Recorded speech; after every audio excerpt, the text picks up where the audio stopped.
Hello everybody! Kung nagbabalak kang mag-order sa Timo o baka nakita mo rin yung mga ads nila na nagsasabing libre lang ang order mo, baka iniisip mo na totoo ba yun. Kaya sa video na ito ay gusto ko lang ibahagi yung mga natuklasan mong paraan kung paano ka nga ba makaka-order ng libre o makakatipid ng malaki sa Timo app. So, unang-una niyan ay bago ka pa lang sa Timo, may tinatawag silang welcome package. So, usually, once ka lang nito makaka-avail. So, pwede itong maglaman ng 2,000 plus pesos worth na discount, vouchers, o kung minsan may free item na agad. Ang kailangan mo lang gawin ay mag-sign up, i-verify yung account mo at mag-check out ng kahit maliit na item gamit ang voucher para gumana. Pero kung matagal ka na sa app, don't worry, hindi pa rin huli ang lahat. So may mga paraan pa rin para makakuha ka ng free items kahit existing user ka. Isa dito yung mga games sa loob ng Timo app. Halimbawa yung Fishland, Farmland, Spin the Wheel, at kung ano-ano pa. Ang goal ng mga laruing ito ay makapag-ipon ka ng coins or points. At eventually, pwede mo itong i-convert into vouchers or items. Minsan may mission din. Parang collect this, invite that. So kung mahilig kang maglaro, may free time ka lang naman, baka makatulong ito para sa susunod mong checkout.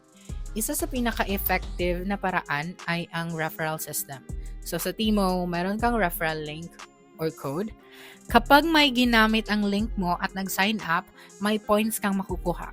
So kapag marami kang na-invite na real people, meaning hindi dummy accounts, may chance kang makuha mo yung reward item ng libre. May iba pa na kumikita rin kasi may mga promo minsan na may cash reward per invite. Pero, syempre, depende pa rin sa ongoing promo sa app.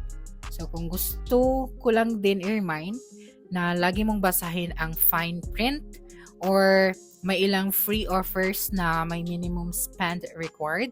Ibig sabihin, kailangan mo munang bumili ng ibang item worth, let's say, 500 pesos. So, bago mo makuha yung sinasabing free item na yun, kailangan mo muna umorder ng product worth 500 pesos.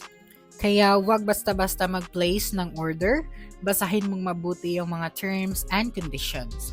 Meron din namang mga flash deals at 1 peso deals. Araw-araw may mga bagong products na sobrang baba ng presyo at minsan halos libre na. So, pero mabilis pa rin maubos kaya kailangan alerto ka. Maganda kung may Shopee o Timo notifications ka na naka-on para real-time mong makuha yung deals. Lastly, meron din akong tip kung gusto mong seryosohin ito. Gumawa ka ng content gamit ang Timo referral mo. Okay? Halimbawa, gumawa ka ng review ng items mo. Ilalagay mo yung referral link sa caption o sa bio tapos i-share mo sa social media. Kung may viewers kang interested, possible silang gumamit ng link mo. At doon ka na makakakuha ng reward.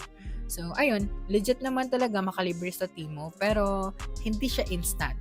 Kailangan mo rin masipag maglaro, mag-share ng link o samantalahin yung mga promo. So, again, para makagawa ka ng iyong account ay kailangan mo lang mag-download at mag-sign up sa Timo app at i-verify ang iyong account.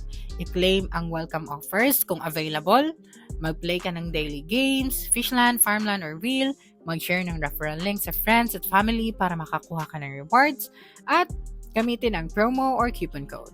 So that's it for this video. If you think this video helped you solve your concern, please subscribe, like this video, and leave a comment below. Bye!